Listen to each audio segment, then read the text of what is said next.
Hello and welcome friends. आज हम the power of positive thinking का पार्ट 1 कवर करेंगे। इससे पहले कि हम वीडियो को स्टार्ट करें, मेरी आपसे रिक्वेस्ट है कि अगर आपको ये वीडियो अच्छा लगे तो प्लीज़ इसे लाइक कीजिए और अगर आप चैनल पर नए हैं तो बेल आइकन प्रेस कर इसे सब्सक्राइब कीजिए। तो आइए स्टार्ट करते हैं इसका चैप्टर नंबर 1, जिसका टाइटल है अपने आप में विश्वास रखें। अपने आप में विश्वास रखें, अपनी योग्यताओं में विश्वास रखें। विनम्र परंतु पर्याप्त आत्मविश्वास के बिना आप सफल या सुखी नहीं हो सकते, जबकि प्रबल आत्मविश्वास के सहारे आप सफल हो सकते हैं। इंफीरियरिटी कॉम्प्लेक्स या हीन भावना आपकी आशाओं की प्राप्ति की राह में बहुत बड़ी बाधा है। आत्मविश्वास इस बाधा को हटा देता है। आत्मविश्वास आपको आपकी मंजिल तक पहुंचा देता है और आपको सफलता व उपलब्धियां हासिल होती है। यह मानसिक रवैया इतना महत्वपूर्ण है कि यह पुस्तक आपको सबसे पहले तो यही सिखाना चाहेगी कि आप अपने आप में विश्वास रखें और अपनी आंतरिक शक्तियों को मुक्त करें। यह देखना दुखद है कि इतने सारे लोग उस बीमारी से पीड़ित हैं और उसके शिकार हैं जिसका नाम इंफीरियरिटी कॉम्प्लेक्स या हीन भावना है। परंतु आपको इतना दुख उठाने की ज़रूरत नहीं है। अगर उचित कदम उठाए जाएं तो आप इस समस्या को हल कर सकते हैं। आप अपने आप में रचनात्मक आस्था जगा सकते हैं, ऐसी आस्था जो तर्कसंगत हो। एक बार मैं शहर के ऑडिटोरियम में बिजनेसमैनों की सभा में भाषण दे रहा था। मैं मंच पर लोगों से मिल रहा था, तभी एक व्यक्ति मेरे पास आया और उसने बहुत भावुक स्वर में पूछा, क्या मैं आपसे एक विषय पर बात कर सकता हूं जो मेरे लिए अत्यंत महत्वपूर्ण है। मैंने उससे कहा कि वह इंतज़ार करे और बाकी लोगों के चले जाने पर मिले। फिर हम मंच के पीछे की तरफ जाकर बैठ गए।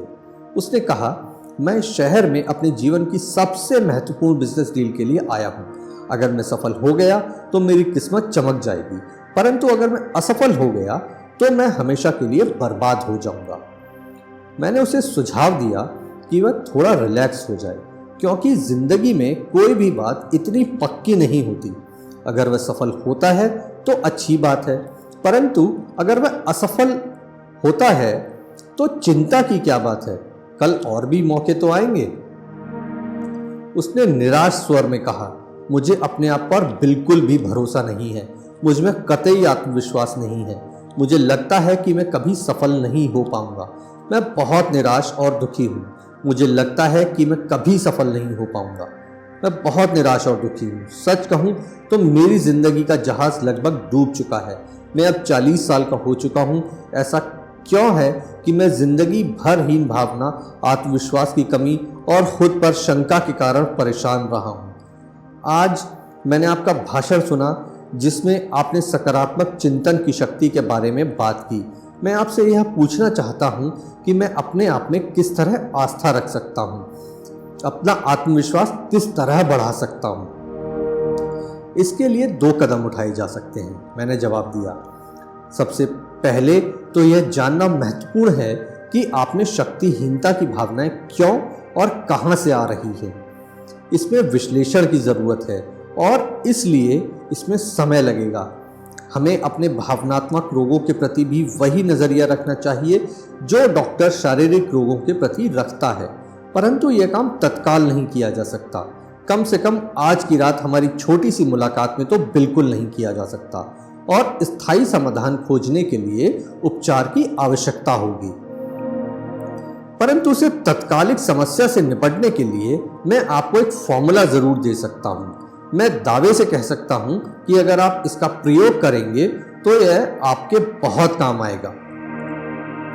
मैं आपको कुछ शब्द लिख कर दूंगा। जब आप रात को सड़क पर जाएं तो उन शब्दों को दोहराते हुए जाएं। रात को बिस्तर पर जाने के बाद भी आप उन्हें कई बार दोहराएं। जब आप कल सुबह सोकर उठें तो भी बिस्तर से उठने के पहले 3 बार दोहरा लें। पक्के विश्वास और सच्ची आस्था के नज़रिए के साथ ऐसा करें और आपको इस समस्या से निपटने के लिए पर्याप्त शक्ति और योग्यता अपने आप मिल जाएगी।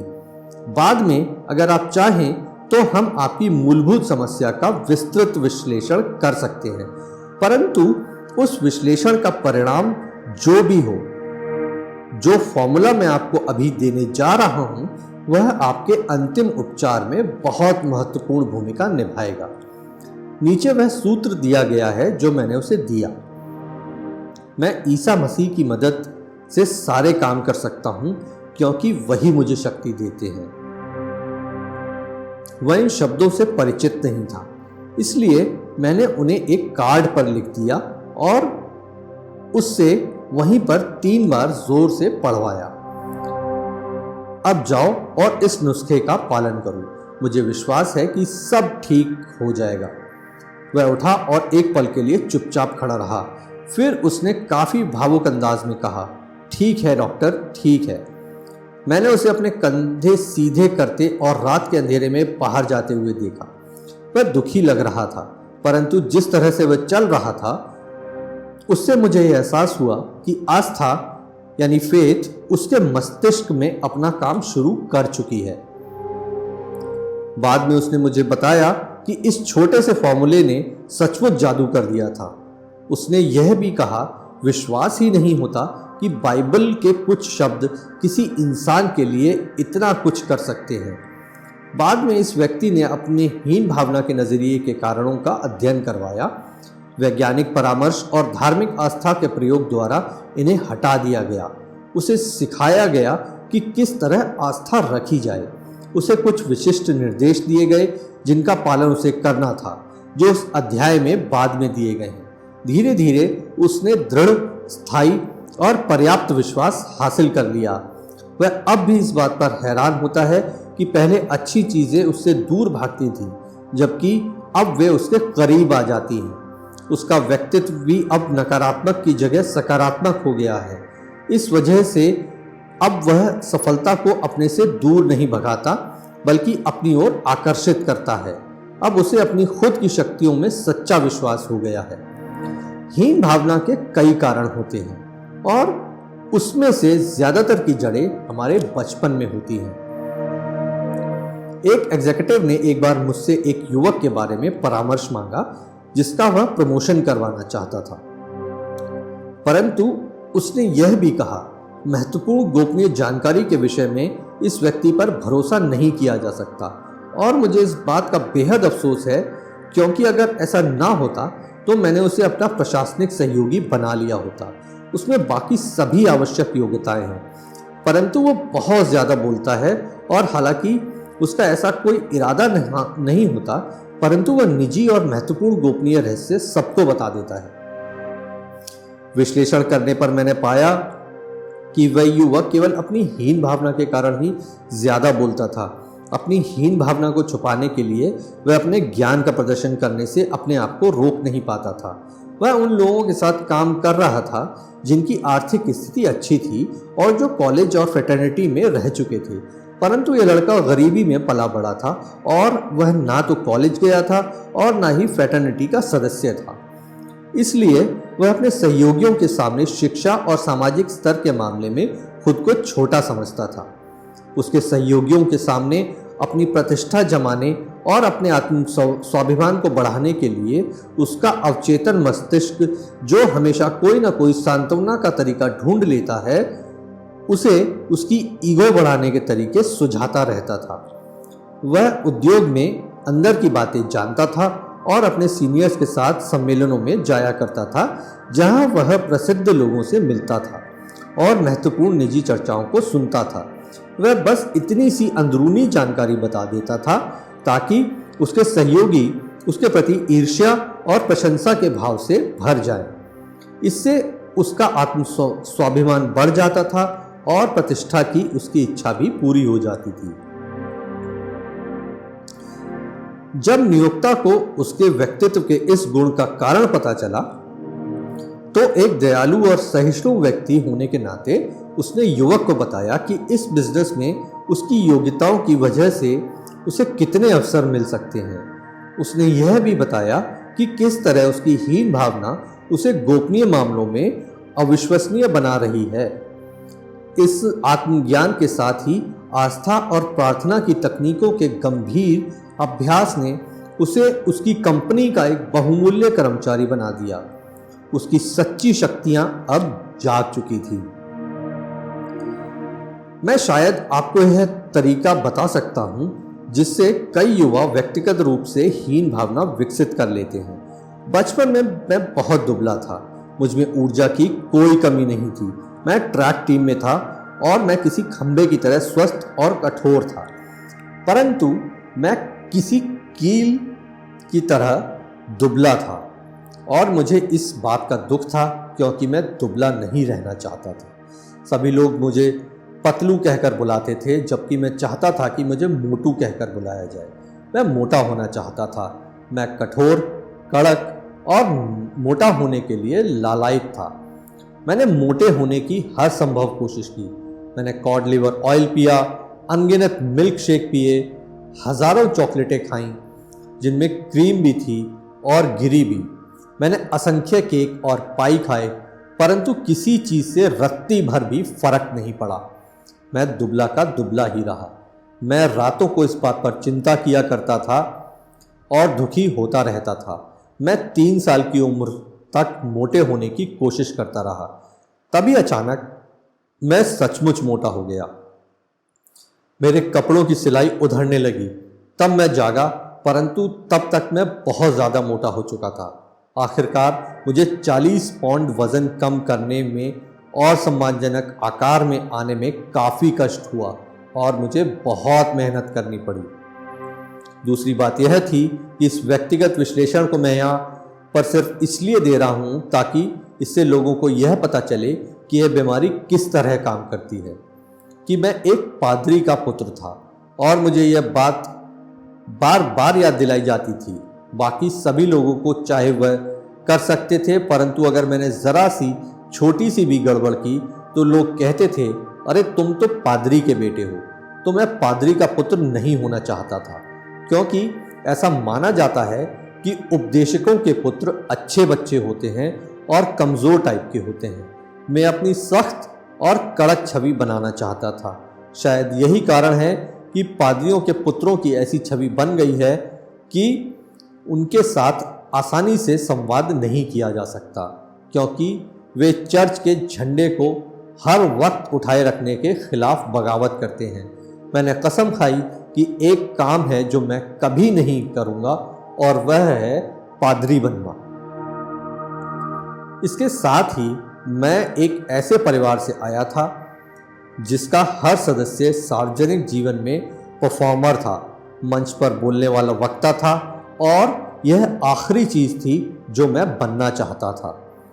वे लोग मुझे जनता के बीच में माइक के सामने खड़ा करके भाषण देने के लिए विवश करते थे, जबकि मैं इस विचार से ही आतंकित हो जाता था और मौत की तरह उससे डर जाता था।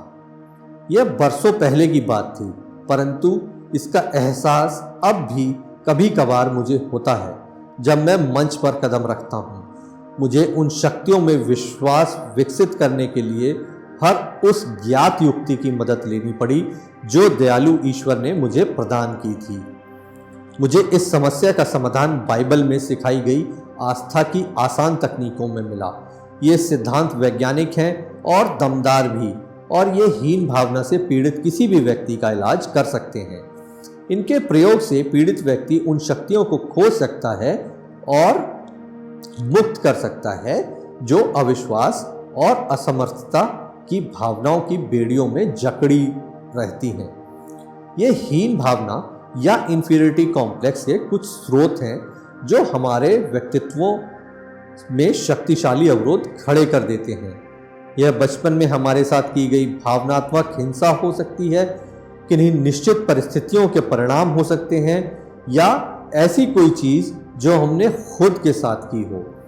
यह बीमारी हमारे धुंधले अतीत से उत्पन्न होती है और हमारे व्यक्तित्वों के अंधेरे गलियारों में प्रकट होती है। शायद आपका कोई बड़ा भाई रहा होगा जो बहुत ही प्रतिभाशाली विद्यार्थी था। उसकी हमेशा फर्स्ट डिवीज़न आती होगी, जबकि आपकी शायद थर्ड डिवीज़न आती होगी, और आप हमेशा इसकी तुलना सुनते रहे होंगे। इसलिए शायद आपने यह सोच लिया होगा कि वह जिंदगी में जितना सफल हो सकता है उतने आप नहीं हो सकते। उसकी हमेशा फर्स्ट डिवीज़न आती थी और आपकी थर्ड। इसलिए आपने यह मान लिया कि जिंदगी के हर इम्तिहान में उसे फर्स्ट डिवीजन मिलेगी और आपको थर्ड। स्पष्ट रूप से आपको यह एहसास कभी नहीं हुआ होगा कि जो लोग स्कूली जीवन में अच्छे नंबर नहीं ला पाए, उन्होंने स्कूल के बाहर की जिंदगी में महानतम सफलताएं हासिल की हैं। कॉलेज में फर्स्ट डिवीजन आने भर से ही कोई अमेरिका का सबसे महान व्यक्ति नहीं बन जाता, क्योंकि कई बार फर्स्ट डिवीजन का यह सिलसिला वहीं ख़त्म हो जाता है जब उसे उसका डिप्लोमा मिलता है। दूसरी तरफ जिस व्यक्ति को कॉलेज में थर्ड डिवीज़न मिलती है, उसे बाद में ज़िंदगी में फर्स्ट डिवीज़न मिलती है।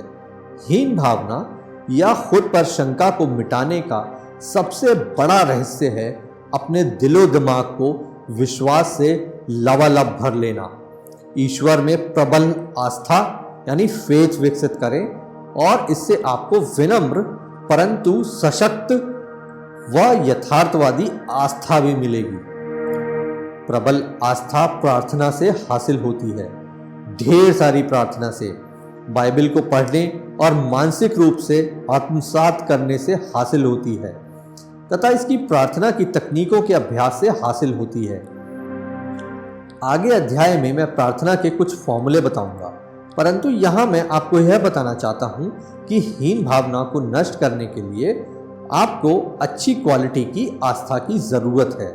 उसके लिए आपको एक ख़ास तरह की प्रार्थना की ज़रूरत है। सतही, औपचारिक और जल्दबाजी की प्रार्थना पर्याप्त रूप से शक्तिशाली नहीं होती। एक अद्भुत अश्वेत महिला टेक्सास से मेरे दोस्त के यहाँ कुक थी। जब मैंने उससे पूछा कि उसने अपनी परेशानियों को पूरी तरह कैसे दूर किया, तो उसने जवाब दिया कि साधारण समस्याएं साधारण प्रार्थनाओं से सुलझ सकती हैं। जब कोई बड़ी समस्या आती है तो आपको गहरी प्रार्थनाएं करनी पड़ती हैं। न्यूयॉर्क के साइरेक्यूज के मेरे एक प्रेरक मित्र हार्लोवे बी एंड्रयूज मेरे द्वारा देखे गए सर्वश्रेष्ठ बिजनेसमैन और सुयोग्य आध्यात्मिक विशेषज्ञों में से एक हैं। वे कहते थे कि ज़्यादातर प्रार्थनाओं के साथ समस्या यह होती है कि वे पर्याप्त बड़ी नहीं होती। उनका कहना था, अगर आपको आस्था से विश्वास और परिणाम चाहिए तो बड़ी प्रार्थना करनी चाहिए। ईश्वर आपकी प्रार्थनाओं के आकार के हिसाब से आपको परिणाम देंगे। इनमें कोई संदेह नहीं कि वे सही थे, क्योंकि बाइबल में लिखा है आपकी आस्था के अनुरूप ही आपको मिलेगा। तो आपकी समस्या जितनी बड़ी हो, आपकी प्रार्थना भी उतनी ही बड़ी होनी चाहिए। गायक रोलैंड हैज ने अपने दादाजी को उद्धृत कोट करते हुए कहा कि मुझे बताया जिनकी शिक्षा उनके पोते के बराबर नहीं थी, परंतु उनकी आंतरिक बुद्धि स्पष्ट रूप से प्रशंसनीय थी। उन्होंने कहा, बहुत सी प्रार्थनाओं के साथ समस्या यह होती है कि उनमें कोई गहराई नहीं होती। अपनी प्रार्थनाओं को अपनी शंकाओं, अपने डरों, अपनी हीनताओं की गहराई में ले जाएं। गहरी और बड़ी प्रार्थनाएं करें जिसमें पर्याप्त गहराई हो। इसके बाद आप में शक्तिशाली और महत्वपूर्ण आस्था विकसित हो जाएगी। किसी योग्य आध्यात्मिक सलाहकार के पास जाएं और उससे सीखें कि आपको किस तरह आस्था विकसित करनी चाहिए। आस्था को हासिल करने व इसका उपयोग करने की कुशलता और इसके द्वारा दी गई शक्तियों को मुक्त करने की प्रवीणता ऐसी योग्यताएं हैं जो बाकी योग्यताओं की तरह बड़ी, सीखी और अपनाई जानी चाहिए। अभ्यास से ही आप इसमें पारंगत होंगे। इस अध्याय के अंत में आपकी हीन भावना के पैटर्न को दूर करने और आस्था विकसित करने के लिए 10 सुझाव दिए गए हैं। इन नियमों पर लगन से अभ्यास करें। ये नियम आत्मविश्वास विकसित करने में आपकी मदद करेंगे, क्योंकि वे आपकी हीन भावना को तितर बितर कर देंगे, चाहे उनकी जड़ें कितनी ही गहरी क्यों न जमी हो। इस बिंदु पर मैं यह बताना चाहता हूँ कि आत्मविश्वास की भावनाओं को बढ़ाने के लिए अपने मस्तिष्क को विश्वास के सुझाव देना बहुत असरदार होता है। अगर आपके मस्तिष्क में असुरक्षा और अयोग्यता के विचार प्रबलता से भरे हुए हों, तो ऐसा इस वजह से है क्योंकि इसी तरह के विचार लंबे समय से आपके चिंतन पर हावी रहे हैं। आपको अपने मस्तिष्क के विचारों को दूसरा और अधिक सकारात्मक पैटर्न देना चाहिए। ऐसा आस्था और विश्वास के लगातार सुझाव देकर किया जा सकता है। यदि आप अपने मस्तिष्क को फिर से प्रशिक्षित करना चाहते हैं और इसे शक्ति उत्पादक प्लांट में बदलना चाहते हैं, तो दैनिक जीवन की व्यस्त गतिविधियों में विचारों का अनुशासन जरूरी है। आपको रोजमर्रा के जीवन के बीच में भी विश्वास के विचारों को चेतना के अंदर धकेलना संभव है। आइए मैं आपको उस व्यक्ति के बारे में बताऊं जिसने एक अद्भुत विधि द्वारा ऐसा किया। ठिठुरते हुए जाड़े की एक सुबह वह मिड वेस्टर्न सिटी की एक होटल में मुझे मिलने आया। मुझे 35 मील दूर दूसरे शहर में लेक्चर देने जाना था। मैं उसकी कार में बैठ गया और वह फिसलती हुई सड़क पर तेज रफ्तार से गाड़ी चलाने लगा। मुझे लगा जैसे वह ज़रूरत से ज़्यादा तेज गाड़ी चला रहा था। मैंने उसे याद दिलाया कि हमारे पास पर्याप्त समय था और यह सुझाव दिया कि वह आराम से गाड़ी चलाए। मेरी ड्राइविंग के बारे में चिंता ना करें, उसने जवाब दिया। पहले मुझे भी कई तरह की चिंताएं और असुरक्षाएं सताती थी, परंतु अब मैं चिंताओं से ऊपर उठ चुका हूँ। पहले मैं हर बात से डरता था। मैं कार या हवाई जहाज में यात्रा करने से डरता था। जब मेरा परिवार कहीं जाता था तो जब तक वे लोग वापस नहीं लौट आते थे तब तक मैं चिंता में घुलता रहता था। मुझे हमेशा यही लगता रहता था जैसे मेरे साथ कुछ ना कुछ बुरा होने वाला है और इस वजह से मेरा जीवन दुख से भर गया था। मुझ में हीन भावना बुरी तरह भर गई थी और मुझ में आत्मविश्वास की भारी कमी थी। मेरी मानसिक स्थिति का असर मेरे बिजनेस पर भी हुआ और मेरे बिजनेस की हालत दिनों दिन खराब होती चली गई। परंतु कभी मैंने एक ऐसी अद्भुत योजना बनाई जिससे मेरे दिमाग से असुरक्षा की सारी भावना निकल गई और अब मुझ में विश्वास की कोई कमी नहीं है। मुझे न सिर्फ अपने आप में विश्वास है बल्कि मुझे आम तौर पर पूरे जीवन में विश्वास है। और उसकी यह अद्भुत योजना क्या थी? उसने मुझे कार में विंडस्क्रीन के ठीक नीचे इंस्ट्रूमेंट पैनल पर लगे 2 क्लिप दिखाए। फिर उसने ग्लव कंपार्टमेंट में हाथ डाला और बहुत से छोटे कार्ड निकाले। उसने कार्ड को चुना और उसे क्लिप में फंसा दिया। फिर उस पर लिखा था, अगर आप में विश्वास है तो आपके लिए कुछ भी असंभव नहीं है।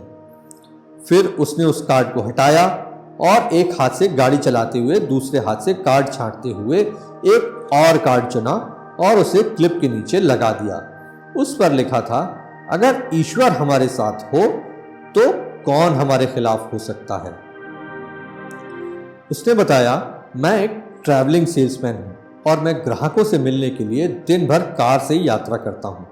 मैंने पाया कि जब कोई व्यक्ति गाड़ी चलाता है तो उसके दिमाग में तरह तरह के विचार आते हैं। अगर उसके विचारों का सिलसिला नकारात्मक है तो वह दिन भर में कई बुरी बातें सोचेगा और बुरे परिणामों की कल्पना करेगा और यह उसके लिए अच्छा नहीं है। परंतु पहले मेरे साथ यही हुआ करता था।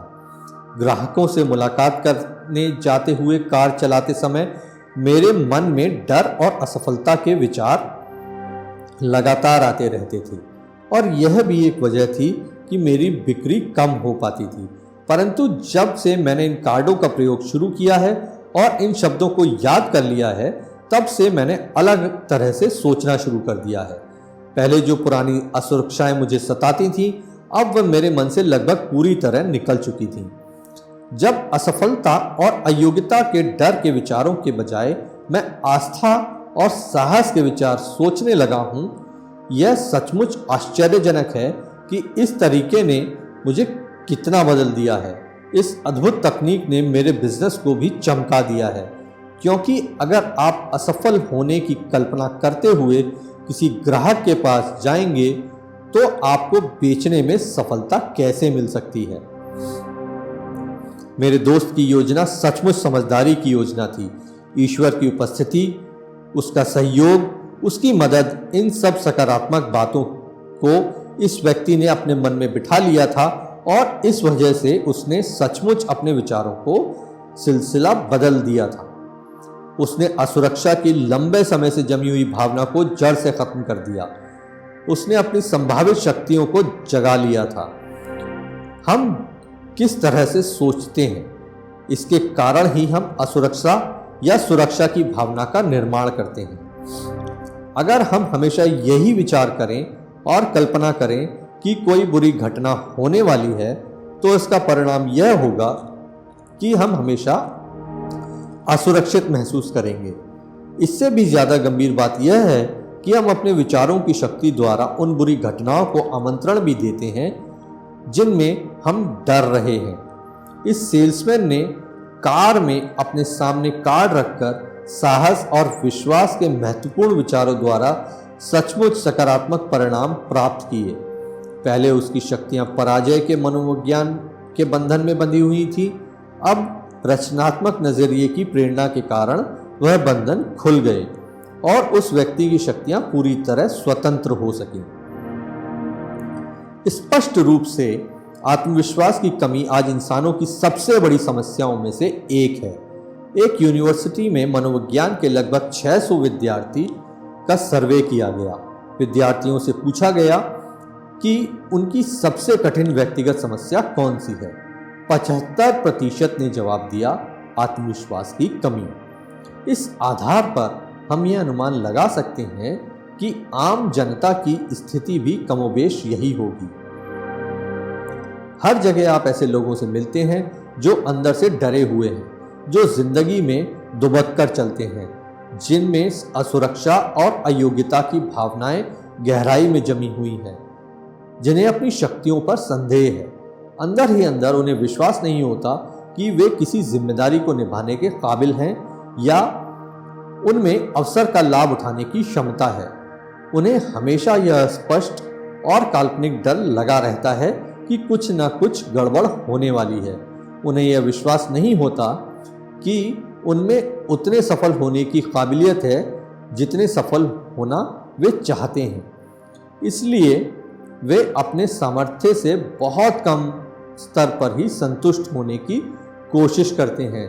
जिंदगी की राह पर हजारों लोग हारे हुए और डरे हुए घुटनों के बल घिसटते हुए चले जा रहे हैं और ज्यादातर मामलों में उनकी कुंठा या असमर्थता सिर्फ काल्पनिक है और इसलिए आवश्यक है। जीवन के आघात, मुश्किलों के पहाड़ और समस्याओं की बहुतायत से आपकी ऊर्जा कम होती है और आप थकान तथा हताशा का अनुभव करते हैं। इस स्थिति में आपकी शक्ति की वास्तविक स्थिति अक्सर छुप जाती है और आप हताशा में घुटने टेक देते हैं, जो तथ्यों के अनुरूप नहीं होता।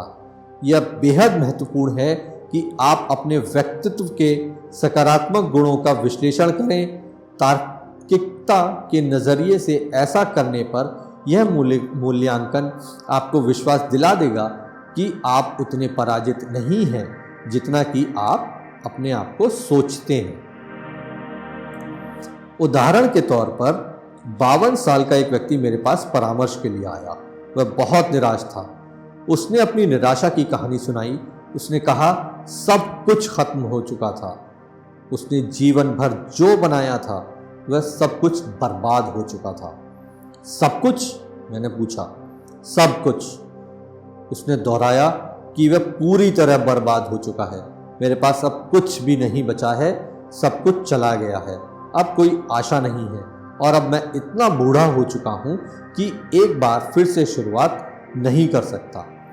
मैंने अपना विश्वास खो दिया है। स्वाभाविक रूप से मेरे मन में उसके लिए सहानुभूति थी, परंतु यह स्पष्ट था कि उसकी प्रमुख समस्या यह थी कि निराशा की गहरी छाया उसके मस्तिष्क में प्रवेश कर गई थी और इस वजह से उसका नजरिया विकृत हो गया था।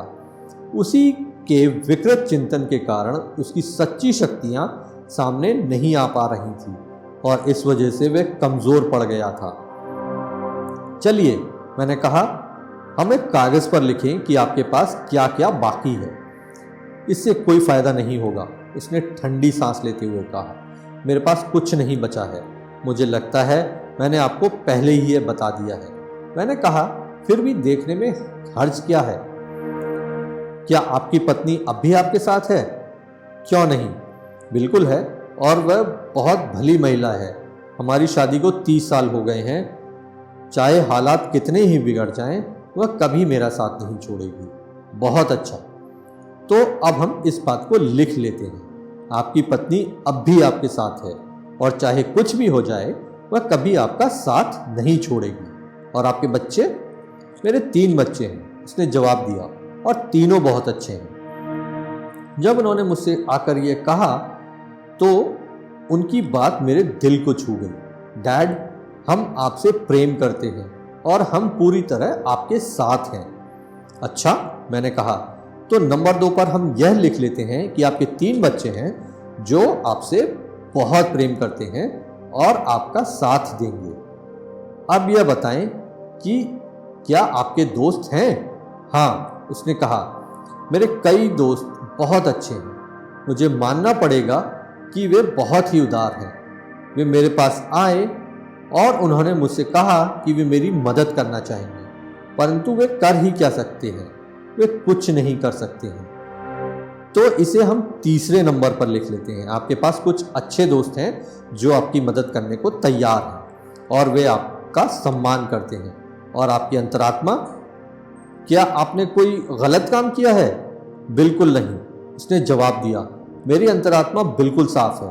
मैंने हमेशा सही काम करने की कोशिश की है और मेरी अंतरात्मा पर कोई बोझ नहीं है। ठीक है, ठीक है, मैंने कहा। इसे हम नंबर 4 पर लिख लेते हैं। अंतरात्मा, अब आप यह बताएं कि आपका स्वास्थ्य कैसा है? मेरा स्वास्थ्य बिल्कुल ठीक है, उसने जवाब दिया। मैं बहुत कम बीमार रहता हूं और मुझे लगता है कि मैं शारीरिक दृष्टि से बिल्कुल फिट हूं। तो हम इसे नंबर 5 पर लिख लेते हैं। अच्छा, शारीरिक स्वास्थ्य। अब बताएं कि अमेरिका के बारे में आपकी क्या राय है? क्या आपको लगता है कि यह सही दिशा में जा रहा है और यह संभावनाओं से भरा देश है? हाँ, उसने कहा, यह दुनिया का इकलौता देश है जहां मैं रहना चाहूंगा।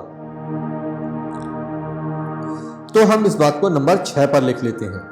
आप अमेरिका में रहते हैं जो संभावनाओं से भरा देश है और आपको यहां रहने में खुशी होती है। फिर मैंने उससे पूछा, आपकी धार्मिक आस्था का क्या हाल है? क्या आप ईश्वर में विश्वास करते हैं और क्या आप मानते हैं कि ईश्वर आपकी सहायता करेगा? हाँ, उसने जवाब दिया था। मुझे लगता है कि ईश्वर ने मेरी मदद न की होती तो मैं इन मुश्किलों को सहन नहीं कर पाया होता। अब मैंने कहा, जरा देखिए तो सही, आपके पास कितनी सारी पूंजी है। एक अद्भुत पत्नी, 30 साल से हमेशा साथ, 3 समर्पित बच्चे जो आपका साथ देंगे, 3 दोस्त जो आपकी मदद करने के लिए तैयार हैं और जो आपका सम्मान करते हैं, 4 साफ अंतरात्मा जिसमें शर्म की कोई बात नहीं है, नंबर 5 अच्छा शारीरिक स्वास्थ्य, नंबर 6 दुनिया में सबसे महान देश अमेरिका में रहते हैं, नंबर 7 आप में धार्मिक आस्था है। मैंने सूची को उसके सामने टेबल पर रख दिया। इसकी तरफ देखिए, मुझे लगता है कि आपके पास अब भी काफी पूंजी बची हुई है। आपने तो मुझसे कहा था कि आपके पास कुछ भी नहीं बचा है और आप पूरी तरह बर्बाद हो चुके हैं। उसने शर्माते हुए कहा, मुझे लगता है कि मैंने इन चीज़ों के बारे में सोचा ही नहीं था। मैंने इस तरीके से नहीं सोचा था। शायद परिस्थितियां इतनी बुरी नहीं हैं। उसने विचार करते हुए कहा, अगर मुझ में थोड़ा सा विश्वास आ जाए, अगर मुझे ऐसा लगने लगे कि मेरे भीतर शक्ति बची है, तो मैं शायद एक बार फिर से शुरू कर सकता हूं। और उसने ऐसा कर दिखाया। उसने एक बार फिर से शुरुआत की, परंतु वह ऐसा तभी कर पाया जब उसने अपने दृष्टिकोण और अपने मानसिक नजरिए को बदला। विश्वास ने उसकी शंकाओं को उनके मन से बाहर निकाल दिया और उसे इतनी शक्ति दी कि वह अपनी तमाम मुश्किलों को जीत पाया। यह घटना एक गहरी सच्चाई बताती है जो प्रसिद्ध मनोवैज्ञानिक कार्ल मैनेंजर ने एक बहुत महत्वपूर्ण वक्तव्य में बताई थी। उन्होंने कहा था नजरिए तथ्यों से ज्यादा महत्वपूर्ण होते हैं। यह इतनी महत्वपूर्ण पंक्ति है कि इसे बार बार दोहराया जाना चाहिए जब तक कि आप इसकी सच्चाई को पूरी तरह से ना जान जाएं। हमारे सामने मौजूद कोई भी तथ्य चाहे जितना मुश्किल हो या प्रत्यक्ष रूप से चाहे जितना निराश करने वाला हो, उतना महत्वपूर्ण नहीं है जितना कि उस तथ्य के बारे में हमारा नजरिया। आप तथ्य के बारे में कुछ करें इससे पहले ही आपका सोचने का नजरिया आपको हरा सकता है। हो सकता है कि आप दरअसल इसे निपटना शुरू करने से पहले ही मानसिक रूप से इस तथ्य को स्वयं को पराजित करने की अनुमति दे दें। दूसरी ओर विश्वासपूर्ण और आशावादी विचार प्रक्रिया द्वारा आप उस तथ्य को सुधार या परास्त कर सकते हैं। मैं एक ऐसे व्यक्ति को जानता हूं जो अपने संगठन के लिए एक बहुत बड़ी पूंजी है। इसका कारण यह नहीं है कि उसमें कोई असाधारण योग्यता है, बल्कि इसका कारण यह है कि वह हमेशा एक विजयी विचार प्रक्रिया का प्रदर्शन करता है। जब उसके सहयोगी किसी प्रस्ताव पर निराशावादी प्रक्रिया करते हैं तो वह वैक्यूम क्लीनर तकनीक का प्रयोग करता है। इसका अर्थ है कि वह सवालों की श्रृंखला द्वारा अपने सहयोगियों के दिमाग से धूल को खींच लेता है। वह उनके नकारात्मक नजरिए को बाहर निकाल लेता है। फिर वह चुपचाप उस प्रस्ताव के संबंध में सकारात्मक विचार सुझा देता है, जब तक कि नए नजरिए के कारण उन्हें तथ्यों की एक नई अवधारणा नहीं मिल जाती। लोग अक्सर इस बात पर चर्चा करते हैं कि जब वह व्यक्ति तथ्यों पर काम करना शुरू करता है तो तथ्य कितने भिन्न नजर आते हैं। विश्वास के नजरिए से बहुत फर्क पड़ता है और यह नियम तथ्यों के निष्पक्ष मूल्यांकन में बाधा भी नहीं डालता। हीन भावना का शिकार व्यक्ति सारे तथ्यों को विकृत दृष्टिकोण से देखता है। सुधार का रहस्य सही दृष्टिकोण पाना और यह हमेशा सकारात्मक पहलू की तरफ झुका होता है। अगर आपको लगता है कि आप पराजित हो चुके हैं और आपको अपने जीतने की योग्यता में विश्वास नहीं है, तो आप बैठ जाएं, अपने हाथ में कागज लें और एक सूची बनाएं। याद रहे, आप ऐसी बातों की सूची ना बनाएं जो आपके खिलाफ हैं, बल्कि ऐसी बातों की सूची बनाएं जो आपके पक्ष में है।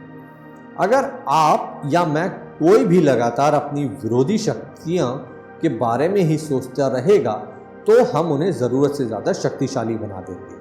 वे इतना अधिक शक्तिशाली बन जाएंगी जितनी शक्ति उनमें दरअसल है ही नहीं। परंतु इसके विपरीत अगर आप मानसिक रूप से अपने अच्छे पहलुओं पर ध्यान दें, अपनी पूंजी की सूची बनाएं, अपने विचारों को उन पर केंद्रित करें और उन पर पूरा जोर दें, तो आप किसी भी मुश्किल को पार कर जाएंगे, चाहे मुश्किल कैसी भी हो। इससे आपकी आंतरिक शक्तियां उभर जाएंगी और ईश्वर की सहायता से आप अपने आप को पराजय के दलदल से विजय के शिखर तक उठा सकेंगे। सबसे सशक्त अवधारणाओं में से एक अवधारणा आत्मविश्वास की कमी दूर करने का अचूक नुस्खा है। यह अवधारणा इस विचार में निहित है कि ईश्वर सचमुच आपके साथ है और आपकी मदद कर रहा है। यह धर्म की सबसे मूलभूत शिक्षा है कि सर्वशक्तिमान ईश्वर आपका साथी होगा, आपके पास रहेगा, आपकी मदद करेगा और आपको सफलता दिलाएगा। आत्मविश्वास विकसित करने के लिए कोई और विचार इतना महत्वपूर्ण नहीं है जितना कि यह साधारण विश्वास, बशर्ते इस पर अमल किया जाए। इसका अभ्यास करने के लिए सिर्फ यह दोहराएं, ईश्वर मेरे साथ है, ईश्वर मेरी मदद कर रहा है, ईश्वर मुझे राह दिखा रहा है। हर दिन कुछ मिनट उस ईश्वर की उपस्थिति की कल्पना में लगाएं। फिर इस बात में विश्वास करने का अभ्यास करें। अपने बिजनेस पर जाते समय यह विचार करें कि आपका यह विचार और आपकी यह कल्पना सत्य है।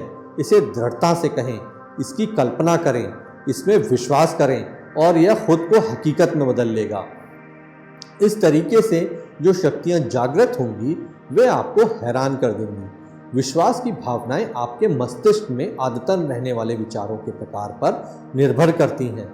अगर आप हार के बारे में सोचते रहेंगे तो आपकी हार तय है, परंतु अगर आप विश्वास के विचारों का अभ्यास करेंगे और आप इसकी प्रबल आदत डाल लेंगे तो आप यह प्रबल क्षमता विकसित कर लेंगे जिसके द्वारा आप अपनी मुश्किलों को जीत लेंगे, चाहे वे मुश्किलें कैसी भी हों। विश्वास की भावनाएं दरअसल बढ़ी हुई शक्ति को प्रेरित करती हैं। बासिल किंग ने एक बार कहा था, बहादुर बनो और ताकतवर शक्तियां तुम्हारी सहायता के लिए आ जाएंगी। अनुभव इस बात की सच्चाई को सिद्ध करता है। जब आपका बढ़ा हुआ विश्वास आपके नजरिए को सही कर देता है तो आपको लगेगा कि यह प्रबल शक्तियां आपकी सहायता कर रही हैं। इमर्सन ने एक जबरदस्त सत्य का उद्घाटन करते हुए कहा था, वे जीत जाते हैं जिन्हें यह विश्वास होता है कि वे जीत सकते हैं। और उन्होंने यह भी जोड़ा, जिस काम से डर लगे वह काम कर दें और आपका डर निश्चित रूप से मर जाएगा।